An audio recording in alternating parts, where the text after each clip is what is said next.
Your first conversation in this game involves talking about whether your sister's virginity is still intact or not. Emotional, damn it! That's what we're starting with. That's our baseline introduction to the vibes of this story. Alright then. But before we dive into the story, I will quickly touch on what I liked. The combat of Demonicon is fun and engaging. You have to actively parry, you can dodge roll, you're switching between martial and magical attacks to juggle your resources, and you have no auto attack, so you are choosing when to swing. Trying to aim at a specific target in a sea of them is a coin flip, but otherwise it did not feel like a slog because I felt like I was actively participating in the fight. The narrative was decently engaging as well outside my criticisms, which we will get to. However, I will specifically praise the game for giving me choices that actually felt morally complicated. A lot of the characters were more complex and nuanced than I expected. It's all well and good to put moral choices in your game, and I have greatly enjoyed games with very cut-and-dry morality systems, but I do appreciate the commitment to a grim, complicated world where things just aren't that simple. Having said that, let's get into it with the least surprising content warnings, of course. If you enjoy this video, don't forget to like, subscribe, and drop a comment.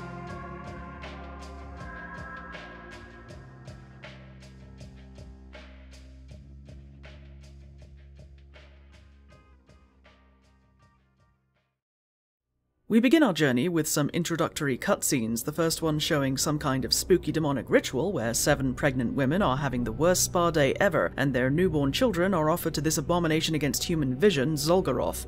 Narration takes over to explain it's been 20 years since Bobarad, the leader of the cultists from earlier, ripped an unholy vape and exhaled death across the eastern side of Aventuria, which is far too close to the word adventure for me to let it go unnoticed. Demons and undead marched across the land causing carnage and mayhem, until Bobarad was eventually slain and his special demon crown shattered. Naturally, this caused a power vacuum and struggles broke out amongst various warlords trying to assert dominance, resulting in the region becoming known as the Shadowlands.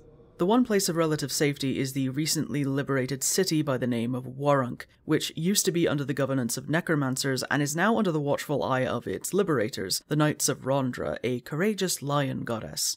As with most fantasy RPGs one isn't familiar with already, there is a lot of information to take in all at once.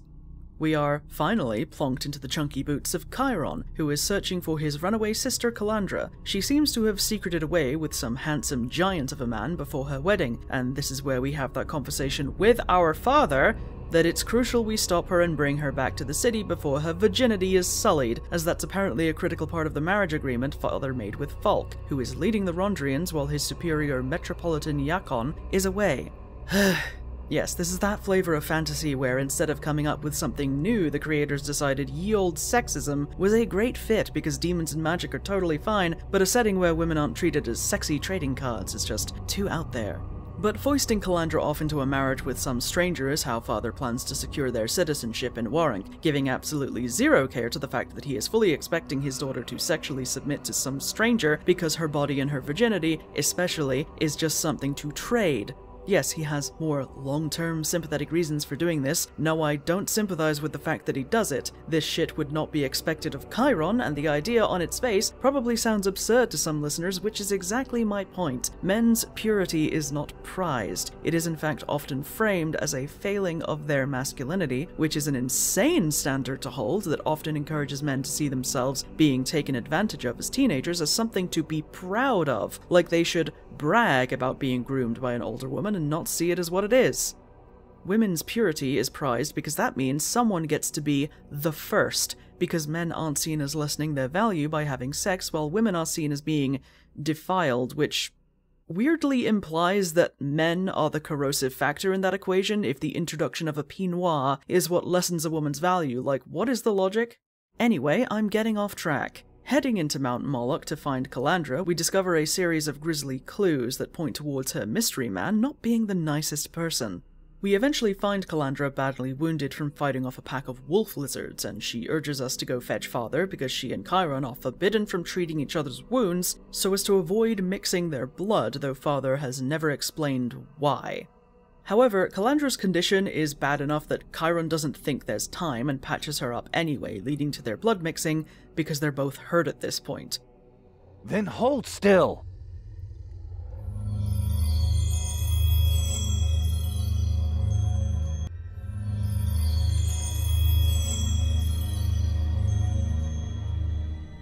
What was that?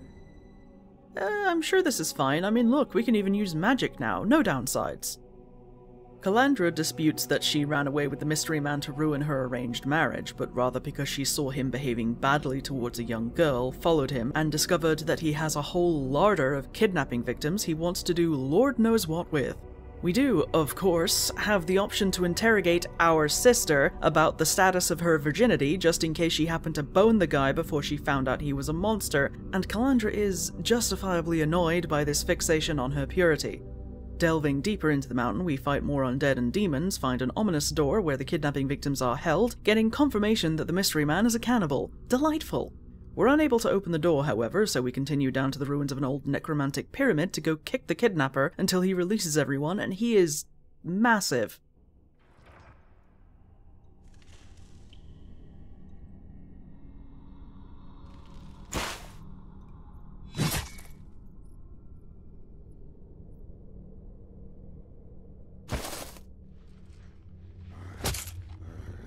You sick bastard!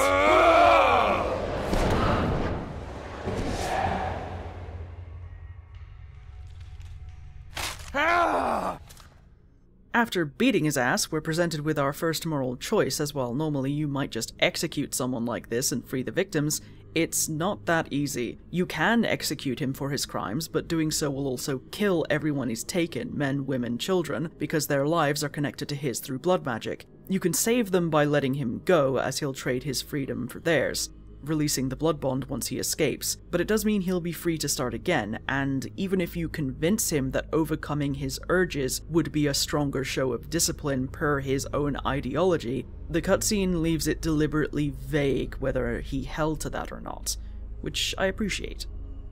Returning from Moloch Mountain, we emerge into the refugee camp of Warunk, where Father praises our handling of the cannibal and thanks us for bringing Calandra back. He then also asks about the status of her virginity. I wanted to thank you for bringing Calandra back. Forget it.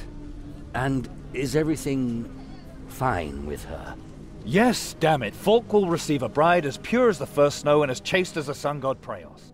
Now, Falk could very easily ensure the safety and comfort of his soon-to-be bride by bringing us into the city proper with passes, but instead he just got us some extra rations so we can hold a banquet for him and his mother, who he wants to introduce to us in the rickety shack we call a home amidst the unwashed, pestilent, and dying masses. Sure. Asking more about Falk himself has Chiron grumbling about the man purchasing Calandra like he's trying to purchase their goodwill with extra food, leading to this exchange. It's high time Calandra married. Good for you, too. What do you mean? I think you know full well, Chiron. Did you really think that I never noticed the way you sometimes look at your sister? My brother in Christ, you raised them in social isolation, never allowed to play with other children their age, and basically forbid them from touching each other even if it were purely platonic. And why in the name of all the old gods are you fine with Calandra wearing armor like this if you're concerned about her being a temptation for Chiron? Like, it's so early. It starts so early. At least there's an attempt to give Chiron armor, say what you want about the actual effectiveness of it, but there is a stark and clear difference between male armor being designed for cool factor and female armor being designed for one-handed play. But Morgan, what about his ass? He looks like he's caked up back there. That's just shading. Turned to the side, our boy has a severe case of long back syndrome. The difference even comes down to how they stand. Chiron is as straight as a plank, but for some reason Calandra stands with one leg cocked in this weird unnatural stance, so you can get a really nice look at her thighs and barely covered sin grotto. You want to see what Chiron would actually look like if you tried to apply a similar design to him?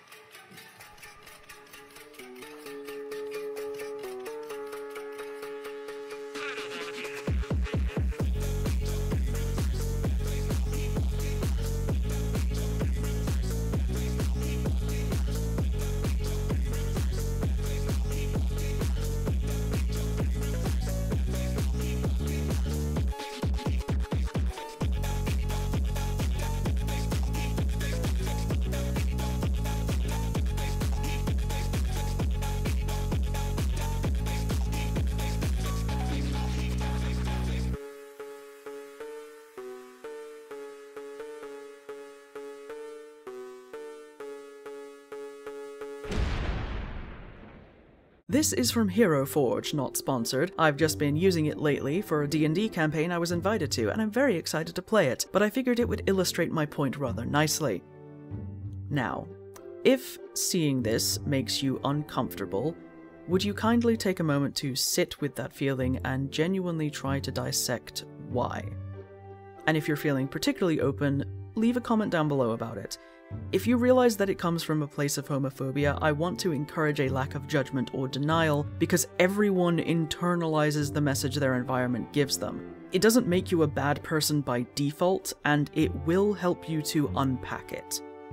We very rarely get games where men and women are both sexualized, and that seems rather limiting when it comes to creating brand new worlds filled with different societies. The only one I can think of off the top of my head is the way Drow society treats its males, but that's really just someone's femdom fetish in a purple trench coat. Anyway, where was I? Right. The incest. After picking up the extra rations from the nearby Prios temple, we return to find Calandra instead of dear old Dad, who I will refer to as Dodd from here, because we never actually get a name for him. Calandra talks about what happened up in Moloch Mountain, how it awakened something in them, and Chiron posits that they might just be late-blooming mages. Calandra says that isn't what she's talking about, and then this happens. No, that's not what I mean. What do you mean then? Chiron, What is it?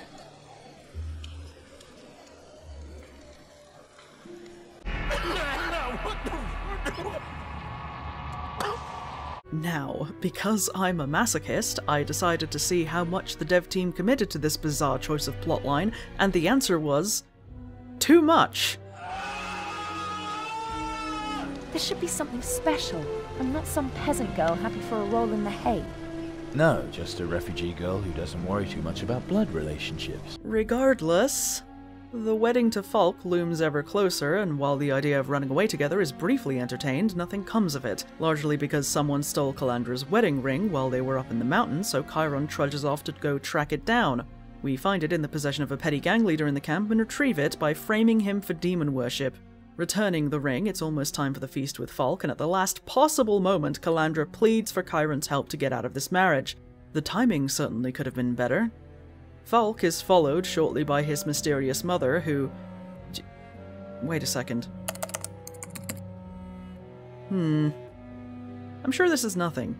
The mysterious mother makes a number of weird remarks, the creepiest of which being the first where she calls Calandra a girl and tells her how the world will open up to her once she's a woman, clearly referring to her virginity, and I hate it here. She also talks about Calandra's soul rising to great heights and the inner working of stars, among other things. We can either keep listening or throw a tantrum immediately, but regardless, Chiron eventually loses his cool and Mystery Mom comments with concerning admiration about his anger and power. Falk chalks this up to Chiron being pent up and gives him money and a pass in the city to go find himself a woman, whereupon he threatens to strike Falk down and runs off, leaving Dodd and Calandra behind to go find his own path to citizenship. From here, we can either join up with the city guard led by Captain Fergalosh or the criminal Kreutzer cartel led by Perel, and I joined up with the city guard for one very important reason: the brothel. See, your first task at this point will be securing territory in Kreutzer Alley, taking over the Thorned Rose for either the cartel or the guard. With the latter, the sex workers will eventually be able to set up a guild to establish themselves as a legitimate force in the economy, with all the rights and protections that entails. Though it does mean they'll make less money to begin with because... how do I put this delicately? We're investigating the brothel because a necromancer is extending the women's best before dates to well after their bodies have been vacated. Remember when I said the necromancers used to be in charge of Warunk? Yeah, this seems to be a holdover from that. Also, Falk is apparently known to visit the brothel, so all the more reason to stop this wedding.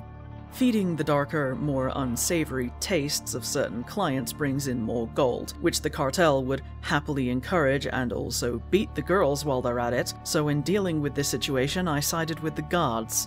Also, I want to take a moment to note the stark difference in atmosphere the alley has to the rest of the city. Like, there is a permanent smog hanging over it. It has more debris and detritus scattered everywhere. The window shutters are painted red with heart shapes carved into them. There are red lanterns hanging all over the place, and...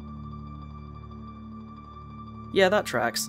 Of course, there are plenty of ladies plying their trade here, most of them in revealing outfits that seem a little beyond the textile capabilities of this setting compared to what everyone else wears, but at least it makes sense for sex workers to wear something like this. What is the justification for Calandra? Especially since later on, another scantily clad character remarks how scandalous people find it to see a woman's ankle. Like, girl has her thighs and cleavage out in the open, one wrong move and her coochie pops out too. It makes me wonder if the dialogue was set in stone before they designed how the main character's sister would look.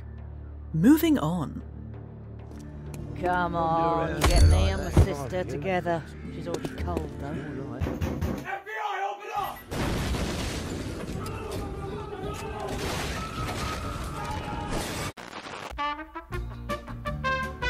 We get into the brothel and murderize the necromancer running the place, who was already told by Falk that Chiron was looking to sow wild oats, but we put a matronly woman called Dolorosa in charge and hand the establishment to the city guard. This earns us a bit of favor with Fergalosh and pisses off the cartel, causing a small war to break out, but we still have to prove ourselves.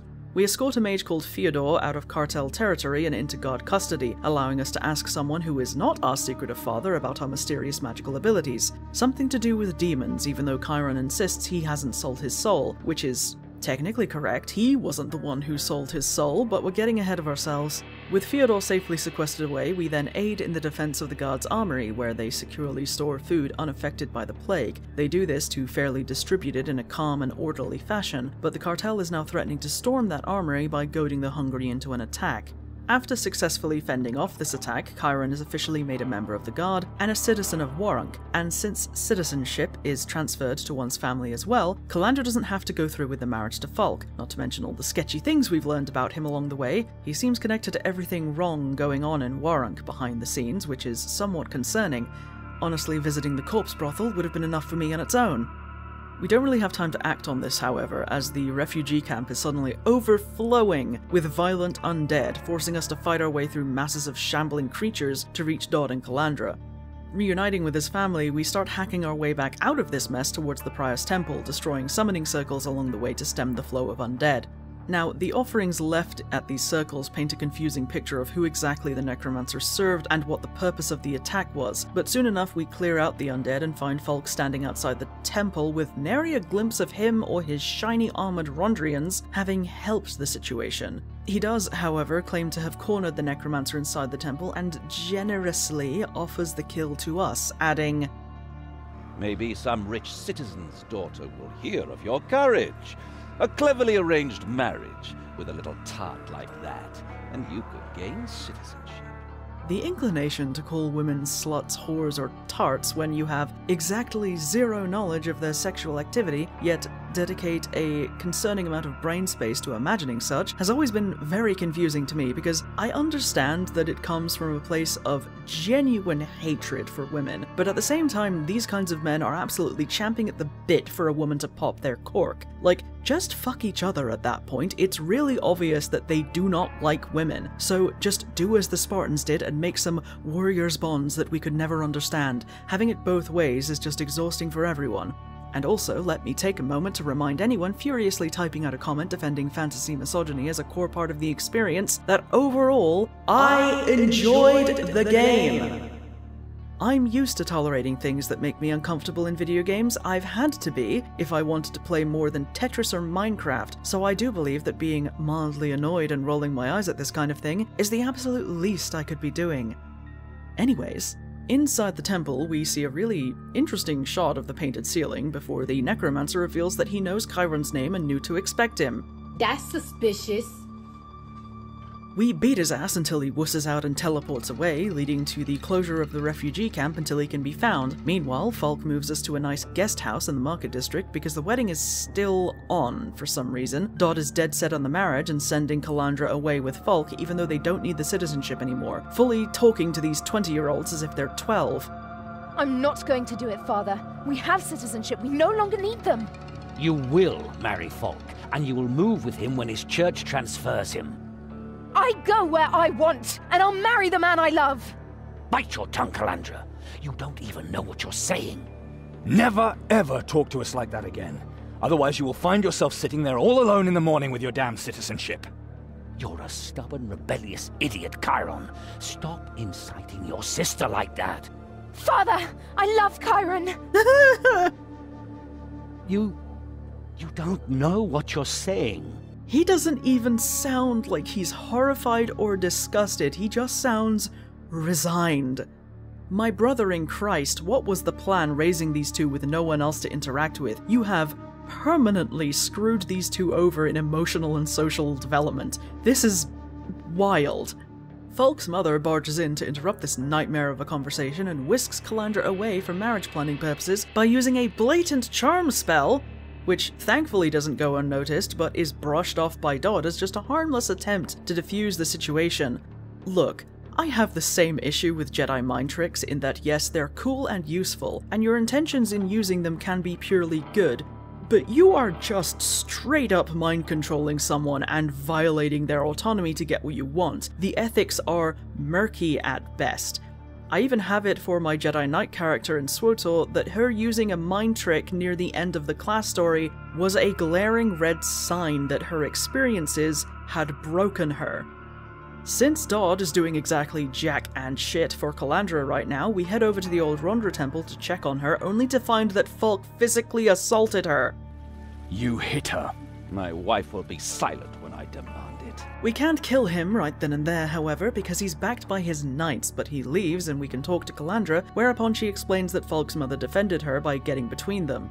And also performed a test on Calandra to do with her gift because this mysterious elf who claims to be the mother of the very human Falk seems to know a lot about the powers we've awakened, and I'm sure it's nothing to do with that pale-skinned, dark-haired elf woman from the beginning.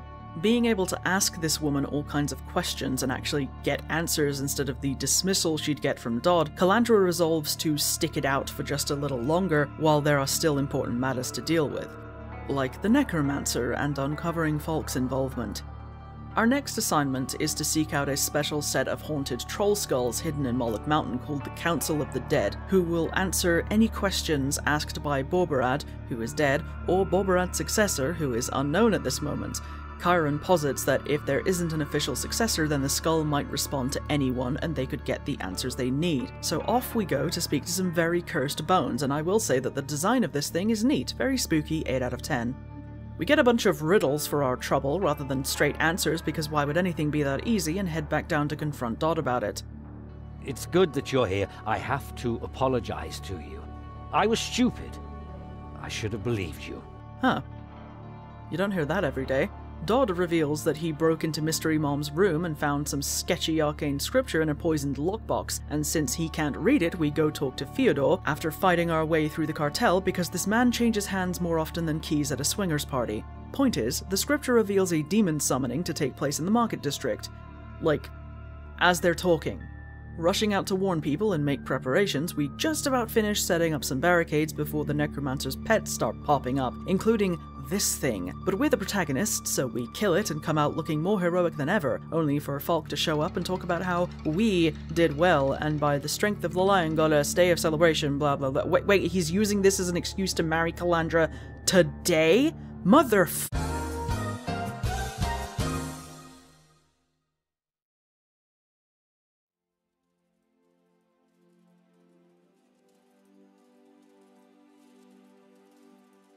What is this? What's going on here?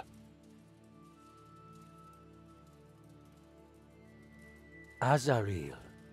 I was afraid you'd never figure it out. The fact that he didn't recognize her until she lowered the hand mask, Dodd, you useless walnut. Chiron tries to play hero and gets jumped, and Calandra recites some cryptic words pledging her allegiance to Borbarad so Azariel leaves her family alive, if somewhat dramatically knocked out.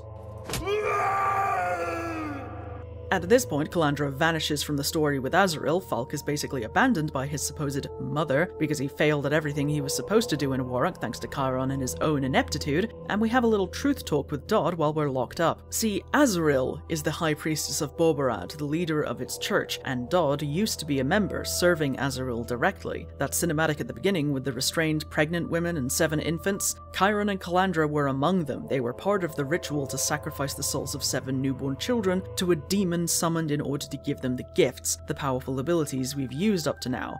But truly the most important thing that we learn from talking to Dodd is that Chiron and Calandra are not siblings. At least by blood.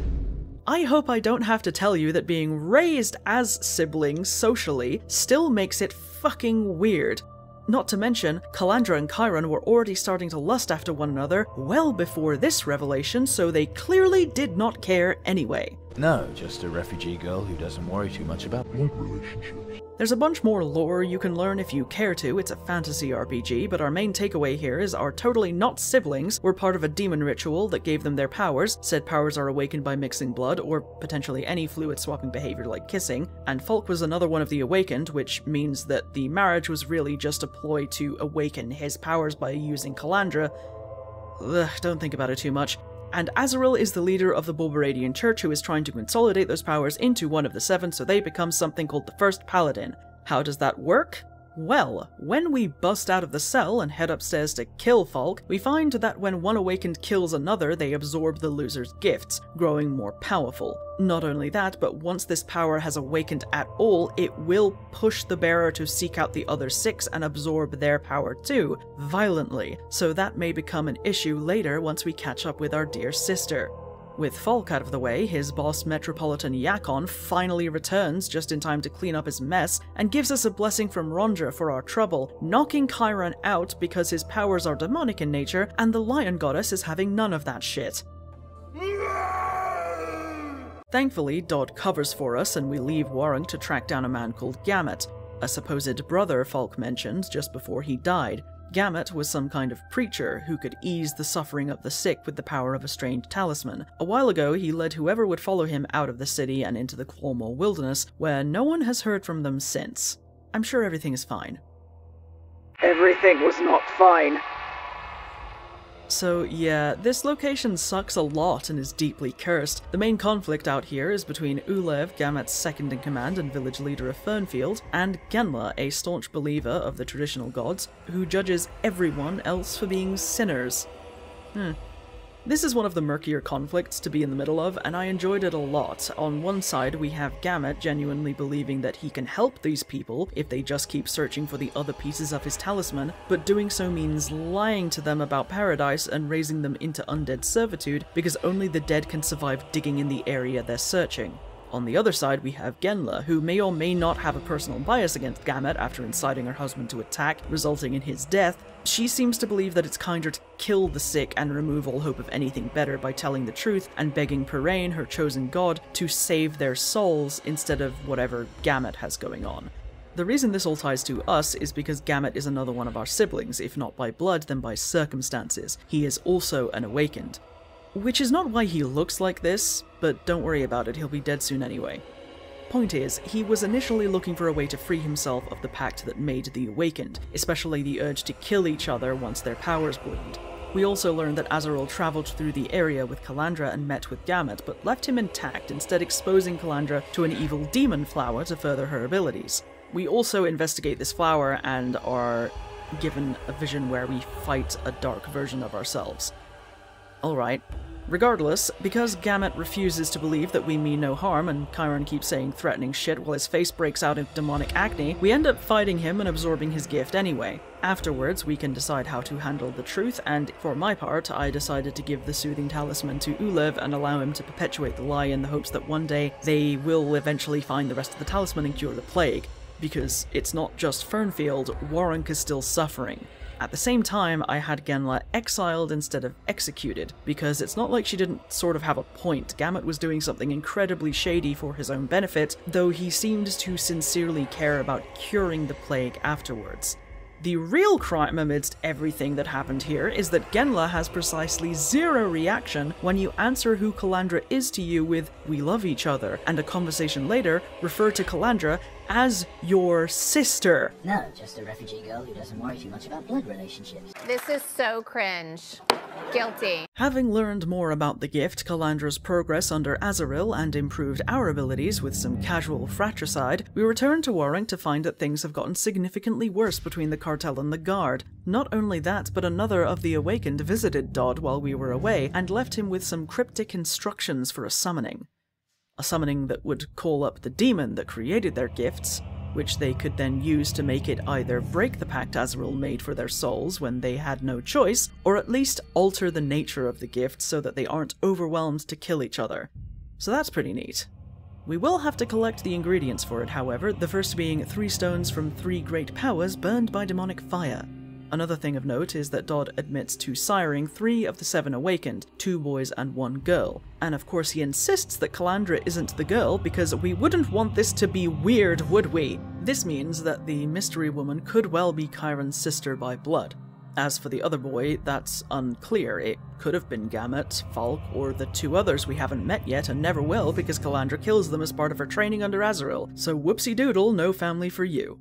Heading outside, we see the necromancer from earlier hung for his crimes, a fire breaks out at the old Rondra temple that no one reacts to, and a woman with Genla's face immediately accosts us to help find her 3 children. Jesus Christ, I just left the house. At the temple, there's a very fiery dog and a very dead child with some scribbled hopscotch, and after a lot of sword swinging, the demon is gone, we have a burned church brick, and get to meet the mysterious awakened who spoke to Dodd. Nice fight. Chiron, I presume. You know, if you have something hotter to offer than that fire, I just might be able to answer that. Where that fire comes from, it's so hot that tougher men than you have melted like sweet caramel. Damn it, you're just so cute. That means this awakened could be my real sister. Your appearance isn't exactly inconspicuous. Thank you. You look pretty tasty yourself. It's time to stop! So let me get this straight. Not only is the main romantic interest Chiron's sister, but one of the women he can flirt with and who vigorously flirts back is very likely his quote-unquote real blood sister. I shouldn't have 2 nickels. It's weird that it already happened once. And I've seen disappointed comments from people that the devs were cowards because Calandra isn't really Chiron's sister, but my siblings in Christ. If you were raised together as brother and sister, the lack of a blood connection doesn't suddenly make it okay to bone down. Running around Warunk, we collect 2 more bricks and 2 more children, thankfully alive this time around, and you may be wondering where in the goddamn did these fire dogs come from? The 3 kids challenged each other to sneak into the prison to see the scary necromancer from earlier, who then taught them how to summon demons under the guise of a game because he was being a petty bitch. We return to Dodd with our bricks and figure out that the next ingredient is roots cut from let me check my notes. The whore tree. The 3rd ingredient is a bottle of black wine, which is an extremely potent and sanguine liquid derived from the grapes of the carnivorous black vine, and we don't have a lot of time to find it since Azrael has returned to Warunk, which is why we keep getting attacked by these towering demonic bastards at every damn turn. Acquiring the black wine involves finally putting an end to the conflict between Perel and Fergalosh, and because of a decision I made 5 hours ago, I didn't let the guards execute cartel members who were there to negotiate peace because that seemed extreme. I was locked into siding with the cartel. Black wine acquired, we head back to Dodd only to find the house empty with a note from Cassio.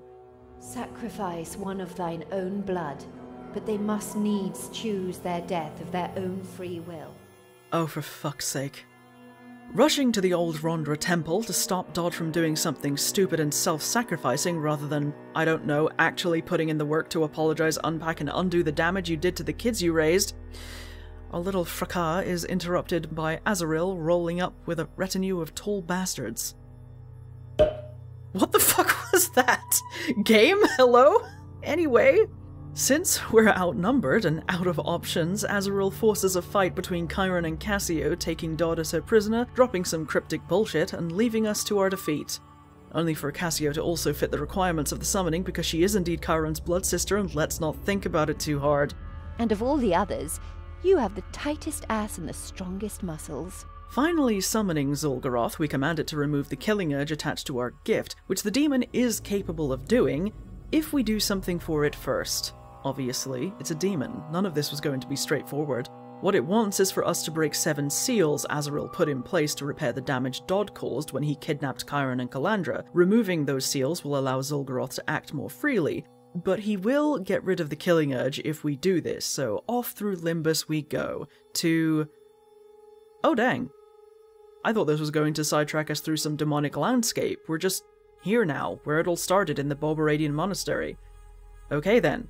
So, Calandra is waging a rebellion against Azrael within the church and has definitely changed since the last time we saw her, having killed the last two Awaken to further her powers, and all but fully embracing the constant struggle for power that is Borberad's philosophy. See, Azrael keeps the secret of breaking demonic pacts to herself rather than sharing it, which seems to go against the whole every human a mage line associated with the church. Azrael wanted control and obedience, despite freedom and striving to be greater is a core ethos. Understandable that Calandra would take the opportunity to overthrow her, but the cruelty is a little concerning. You seem cold. You seem soft. This is fine. After explaining about the 7 seals we need to break so Zhulgaroth will remove the killing urge, Calandra rushes off to talk to someone called Segal, and we get to work helping the rebellion survive with improved barricades and fighting off incursions from Azrael's loyalists. When Calandra returns, she hands us a magical book called the Catechism, and explains that breaking the seals will mean contending with the commandments of the church. However we decide to approach these commandments, or sacraments, will be written into Catechism and form the basis of the new Borberadian church. Okay. The important part here is that Segal is the other man who sired the Awakened, and he is Calandra's biological father, something that Calandra is extremely clear about when she refers to Dot as the man who raised us, which I honestly can't blame her for wanting to distance herself from the man who tried to sell her off into marriage like a prized cow with absolutely no say in the matter, so like, good for her. But she does promise to find Dodd for us while we head off to speak to Segal and begin acquiring the keys we need to open the seals. The first seal is about baptism, and if the new church should practice it, as it can protect the child from demons until it's old enough to make its own decisions. The argument against is that if the parents cannot protect their child themselves, they shouldn't have created it to begin with.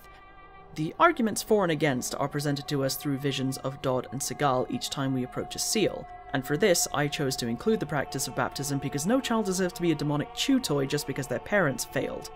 The second seal is about hierarchy and whether or not there should be a process of ordination, with arguments for it because the problem before was capitalistic corruption rather than the offices themselves, and arguments against it because complicated hierarchy stifles renewal. I chose ordination because if the problem was money getting involved, the answer shouldn't be to burn down everything when you could just not have money involved. The third seal is about the rite of marriage and whether or not it should be allowed in the new church. Dodd, being a sad, jealous little loser who was in love with Azrael only to feel betrayed because she was more interested in power than sweaty sheets, and that's the actual reason that he stole Chiron and Calandra, not some genuine concern about the souls of newborns he arguably essayed into existence because those women did not look particularly willing. Shockingly, he argues against marriage because he cynically insists that love is nothing but a mask for desire. That sounds like projection, my dude. Anyway, marriage is legal in the new church, and our seal-breaking quest is interrupted by Calandra telling us she knows where Dodd is being held. Fighting through an obscene amount of bullshit, we reach Dodd on the other side of some dank tunnels, and find him mostly intact, save for a gaping hole where his eye used to be. Azrael apparently felt rather spiteful and took it after telling him how eager Calandra was to learn from her, and how easily she accepted Segal as her real father. Family drama aside, we gather the rest of the keys and continue breaking seals. The fourth seal is about whether the new church should have a confessional, as the constant jousting for authority, power, and betterment means that trusting someone with your fears and doubts could mean ruin, but trusting one person with everyone's doubts, fears, and moral failings could also lead to ruin. I permitted confession because it sounded better than just leaving everyone paranoid and lost, unable to confide in anyone who would understand where they're coming from. The fifth seal is about the sacrament of initiation. Since one of the core ideas of the church is a constant struggle for power, it's not uncommon for a student to try and overtake their master, either getting themselves or their teacher killed before they can really get anywhere, which is a waste. A symbolic initiation would remove the need to kill for that acknowledgement of skill and power. It would preserve the knowledge and experience of the older generation, and avoid needlessly killing the youth before they can learn better. I supported this because it's one of my main issues with the old way of the Sith in Star Wars, where constantly scheming and backstabbing each other for power is inherently self-destructive, even if it makes for engaging storytelling. The sixth seal is about whether or not the new church should use regular blood sacrifice or black vine, which does involve the vines feeding on people, but will presumably be less obvious than kidnapping a whole village for a ritual. I supported the use of black vine. Now the seventh and final seal is being guarded by Azrael. who we can't reach right now because our numbers are low. In Want of an Army, we talk to Segal again, who asks us to get some demonic acid in return for knowing how exactly to raise an army in an instant. He goes on about how he wants to be recognized as Chiron's father, but... Brother, Returning with the acid, we find Dodd and Segal snapping at each other, and while both of them are shitty in their own ways, I will give Segal a singular win in that he criticizes Dodd for the way he treated Calandra. It's really not a surprise that she embraced him as her real father when, again, Segal wasn't the one who tried to foist her off into marriage with an abusive twat. Anyway, they continue jousting over fatherhood and put Chiron in the middle with an ultimatum. Use the acid to burn the incubators that once held the Awaken's human mothers, thereby rejecting their inherent humanity, or destroy the frescoes depicting the struggle of the Awakened, thereby rejecting that demonic destiny. And as much as I have issues with Dodd and whatever his real reasons were for rescuing Chiron and Calandra, I decided to melt the frescoes because the human women who had to suffer for this should be remembered. With that out of the way, we gather 3 crystal splinters to activate stone soldiers known as the Yakaz, and promptly get accosted by a severely horned up Calandra trying to jump Chiron's bones before the final battle. Now, it's pretty clear that the demonic fuckery is afoot here, so it's better to snap her out of it, but you can give in to the temptation and do the horizontal tango all night long, even though during the acid cutscene the narration remarked that Chiron would never be sure whether Dodd or Segal was his bio-dad, meaning there's still a chance that Calandra could be his bio-sister through Segal. I hate it here. Why would you do this? There was no need to do this. Snapping her out of it, however, Calandra realizes the demonic urges were getting the better of her, and the two opt to chastely cuddle instead. Waking up the Yakaz, we send them out and begin to fight our way through an obscene amount of bullshit in order to reach Azaril, eventually cornering and killing her where this all began. I mean, it's a choice because she is the 7th seal and it's related to, like, taking leadership by force or not, but like, I kill her. She started all this. Fuck her. But at this point, Calandra gets it in her head that she can pull some kind of New World Order shit by controlling Zhulgaroth and the demon hordes, which she cannot, and we return to Moloch Mountain, fighting our way through even more obscene amounts of bullshit, until we finally reach the portal through which Zhulgaroth is attempting to enter reality, as was his plan all along, and why he sent us to destroy the seals. Because, in breaking the seals, we removed Azrael's ability to influence the Awakened, but freed up Zhulgaroth to control them in her place, which is why Calandra went world domination mode. Oopsie daisy. With no other option, we leap into that portal and get to see Zhulgaroth in his unsettlingly detached head. Great demon design, 10 out of 10, worst thing I've ever seen. Calandra is already inside fighting for her life, as Zhulgaroth really only needed her portal opening abilities, and we help her destroy the anchors, keeping that portal stable on the demon side. Leaving Zhulgaroth weakened, we rush back to Aventuria, and Calandra tries to make amends for falling under the demon's sway by sacrificing herself, which is very funny of her to think Chiron would just let her do that. But what is actually funny is that you can convince her to go through with it by telling her that you don't love her, like, damn. Ice cold. I, however, don't do that, and instead choose to sacrifice Chiron so Calandra can go live her life like any normal person, trying to get over the fact that she straight up wanted to ride her brother like a show pony. You know, just normal people things.